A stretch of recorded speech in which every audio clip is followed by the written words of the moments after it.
Hi, this is Adammichlaw once again with Wanderings with Adammichlaw, your video channel for meaning, purpose, and spirituality. So today I have a very exciting guest with me, my friend Dunn, and this is going to be the inaugural video of a new series called Changing Your Life Through Changing Your Mind State. And Dunn is a good friend of mine, somebody that I've known for a while, and we do a lot of self-work together. He's going to tell us a little bit about the paradigm that he works with, how he works with clients. First of all, thank you very much for having me. Yeah. I'm very excited to be the first. And what it says in my business card is I am a mindfulness-based facilitator and hypnotherapist. Right. Mindfulness is something that we hear a lot about for a number of years now. What exactly does that mean?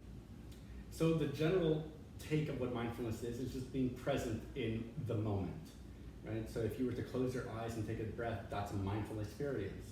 If you were just to focus on your hand for a moment, that's a mindful experience. So anything that falls in the genre of just being more present than we currently are, we call that mindfulness. Tell us a little bit about how you actually practice that. So what I end up doing with clients is that I'll facilitate their own mindfulness experience, and then I'll use that in conjunction with guided imagery to actually achieve change. Okay. So can you maybe give us an example of a problem that maybe a client would have? Like, again, the title of the series is Change Your Consciousness and Change Your Life. So tell us an example of a problem and how you would solve it with your mindfulness and hypnotherapy paradigm. Not a problem. So generally the paradigm that I use is something called methodology versus mindset. So for example, if somebody wanted to lose weight, the methodology is pretty simple. Your two options or three options are either eat less than you're currently eating and you will lose weight. Another option is maintain what you're currently eating, but start exercising more than you currently are, you will lose weight. If you do both of those things, you'll expedite the process. That's the methodology. Pretty much anybody knows how to lose weight. But what's stopping most people is the mindset part of it, is what's going on inside. Why don't I eat less, or why don't I exercise more? So, okay, so you told us about how it's mindset. That's true. I think a lot of people, we have a lot of desire to do something, but we don't maintain that. So tell me exactly how you get this person come into your office who is chronically overweight or just wants to improve their life in that area for whatever reason. How would you go about helping that person get to that mindset? Everyone knows where they want to get, right? We have two voices, competing voices that go on in our heads. So if somebody who is overweight, they might be talking with a therapist and they'll end up hearing this voice quite often saying, oh, you'll never be skinny, you'll never be healthy. When you're in a mindfulness state, typically that voice, even if you hear it, doesn't really faze you because you're in such like just a flow state that those things don't really matter anymore. So there's a lot of different exercises and techniques that I'll use to help somebody get into a mindfulness state. Now, once I get somebody in a mindfulness state, then I'll combine that typically with a guided imagery. We didn't talk about the mindset part of it yet, but with your permission, if we go back to the weight loss example, many times people who are trying to lose weight, they'll focus on the negative, and what I mean by that is this: they'll take a look at themselves in the mirror and be like, I don't like what I see, I gotta lose weight. Or they'll be huffing and puffing up a set of staircases and be like, I wanna be at my kid's graduation, I have to lose weight. They're focusing on the negative aspect, but they don't necessarily know what does that actually look like. So what I'll end up doing with somebody is I'll end up bringing them into a mindfulness state where they totally forget about everything else. They forget about that voice that says you'll never lose weight, you'll never be healthy. They totally get lost and they're totally just present. And then I'll end up doing guided imagery exercises with them. So the one for weight loss that I typically will do is I'll get the person to actually see themselves from a third person view. And I'll get them to morph their bodies to the body that they actually desire. And I'll get them to move their bodies in this, safe place that they're currently at, in this mindfulness state that they currently are. It could be on a beach or in a forest or some other, in a gym, wherever they currently are in their minds. And I'll get them to morph their bodies and start moving their body and start feeling that intensity and that feeling and that vigor that they've never experienced before or haven't experienced in a really long time. Then I'll bring them back into that body and let them explore the world again in their minds with this new reality. I can tell you from my own personal journey of weight loss. I was just going to ask you about, tell me how this stuff has worked for you. Because obviously you believe in it, so maybe give us a couple examples of how you've changed your life, by changing your consciousness. Right. So I'll use weight loss as an example for myself. I've gone through detoxes, keto diets, intermittent fasting, went vegan with my wife and kids for a couple of years, And I lost a tremendous amount of weight while I was doing those things. Before that, I was on the verge of being obese. And granted, I lost weight.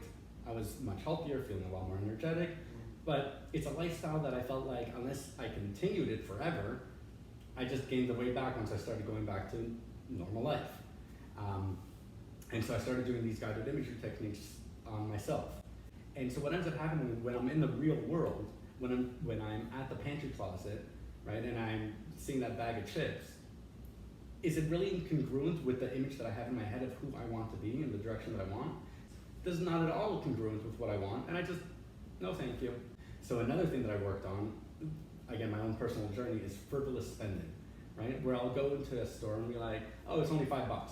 No problem, I want it, right? But those $5, that $3, that $1 just ends up adding up, and before I know it, my money's totally gone. Because it's not about the money, there's a certain mind state, maybe a certain high that you're getting when you buy stuff. 100%. Shop therapy is a very real thing. Yeah. The problem was it wasn't supporting my family, and that thing that I bought for $3 is now sitting in a drawer somewhere. Yeah. So what I ended up doing, there's something called at least in hypnosis, the technical term is post-hypnotic suggestion. Was every time that I imagined my hand reaching out to one of these things that I didn't actually need, that I just desired, there's literally now a big red buzzer going off in my head going, ah! What did you have to get to that made that new red buzzer appear? The way that I'm understanding it is like this. When somebody goes through a trauma, their whole life changes within an instant, right? So somebody who got into a horrible car accident, they never had any fear of cars before, right? But one incident, just in a moment, everything changes for them. So what I'm essentially trying to create is, I don't have a good term for it, is a positive trauma. So when I get myself in a deepened enough state, that's when you're in a state where all those other things sort of fade away and you're just open to suggestions. So you're saying basically in a way, like when someone goes through something traumatic, and I think you'd probably say also something like any just very powerful experience, it could also be for the positive, revelatory experience, aha moment, epiphany, whatever, fall in love, get struck with a thunderbolt, right? In The Godfather.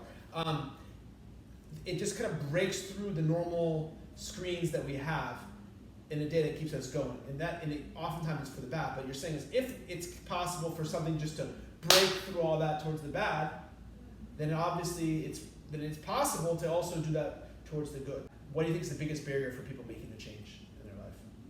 I think being stubborn, consciously or unconsciously. That as well as fearing change. And I think that a lot of it is by the very fact that you're there, that you are coming there. I mean, it's like, I'm coming here for change. I'm on the step towards becoming the person that I want to be.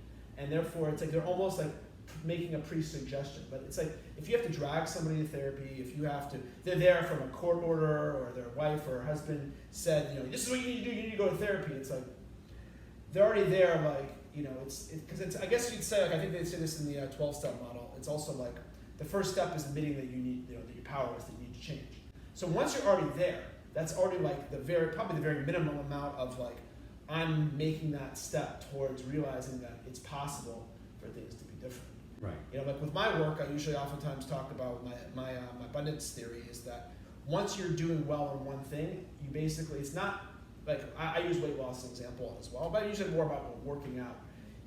Once you're doing that, you start feeling better about that, and then you can move on to the next thing. Once you accomplish that thing, it doesn't even matter what the thing is and that you're feeling good about. It's a self-confidence, realizing that you're capable of changing. So I think similar with what you're doing is that when somebody comes here, there's already a step being made in their head that this is the beginning of a transformation. You related that to trauma because I work with some PTSD patients and stuff like that, and it's like, you're totally right. One thing they saw just changes their life. So if it's possible to do that, it's obviously also possible towards the good. Or they'll say a person they met, whether it's for a love situation or a business situation, or just a person that came into their life for a day that just opened up their mind. And I think of that silly movie Titanic, where the main character meets Leonardo DiCaprio's character, the lady, and it's like they're only together for a few days, but it just opens up her the possibility that there's a whole other life out there, right, of freedom, of love and freedom. So it's these moments that can change things. It's interesting, but I think a lot of it is the consciousness that we're coming in. You want to add anything to that? Or No, there was something that you mentioned regarding the 12-step program that I didn't relate to. I think you used the word, I'm not familiar with the actual 12 steps themselves, but something about admitting that you're powerless. Yeah, it's true. I hear you. You're saying you're admitting you're powerless and then only God can help you. You're saying that's the step. Because if anything, I would say, like, on the contrary, the fact that they are, searching on the internet, picking up the phone, getting a referral, it's just saying, hey, I don't like this about my life, and I want to change this. If anything, it shows that they do have power. I hear that they believe in the power to be able to actually change. They just don't know necessarily how to do it themselves, so they just need some extra help. Exactly. I think basically what you're saying is beautiful, because the second you said that, I'm like, yeah, you're right. That's a good challenge to that. Like, on one hand, we're teaching, you're incredibly powerful in what you're capable of doing. On the other hand, the 12-step model is saying is you have no power. But I think you made a nice answer to that, because you're saying is, no, admitting you have no power is having power. But the reason I actually made that analogy in the first place was just the consciousness somebody has of the first step. In that paradigm, because I'm not an expert in the 12 steps, I've never really gone through 12 steps, but the idea is that once they say what they're doing is not working, I'm going to try a different paradigm. It's like, it's kind of like you're going this way and suddenly you're this way. Right. And that's kind of what I'm saying is, even though whether you have power or don't have power, that's not the point. The point is what you were saying, that what I was saying is that when you're there and you sit down and they come before you as a practitioner, or really any practitioner, that they're saying is, I'm here because I know what I'm doing is not working. Right. And you're going to help me facilitate that. Yeah. So, you're the other power. So, they talk about God or power or whatever in the 12 steps, but like, you are the one who's going to help facilitate. But ultimately, it's them who's doing the work. It's 100% them. It's 100% them. So Dunn, between these two sessions that we went through here, the discussions we had, I learned a lot about what you do. It's interesting. You made a number of major points that I actually didn't know, and it'd be cool to learn more about them so I could incorporate some of them in what I do with people. So anything else you maybe want us to know before we kind of wrap up here? No, you can add me on LinkedIn. That's usually where I hang out. And check out DunnKaufman.com if you want to find out more, want to be in touch with me. Other than that. Well, I appreciate you spending time with us today, Dunn, and in this new series called Change Your Consciousness, Change Your Life. And I think that this is a perfect example and segue. Some of the other things that I'm going to be talking about may be more radical, out there type of paradigms, and I'm going to bring in a number of other experts. But I really think Dunn's was the perfect for the first one, because really you don't have to travel down to South America and do ayahuasca to change your life, or go to some sacred temple in India or wherever it is. Really, the sacred temple is really inside of us, and really that's it. You can run away somewhere else, but you can't run away from yourself. Right. So ultimately, any lasting change is going to have to be change that is self-made.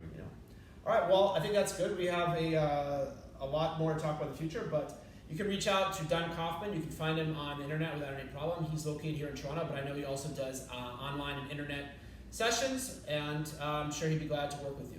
So thank you, everyone, and I hope you enjoyed our first video on the new series, Changing Your Consciousness and Change Your Life. This is Adammichlaw with Wanderings. You can always reach out to me yourself to do coaching or psychotherapy with me, or I can refer you to Dunn if you're interested in mindfulness and hypnotherapy. You can find me on Instagram at Wandering Adammichlaw. You can find me on Facebook at Wanderings with Adammichlaw, and we can speak then. Thank you so much. Have a great day.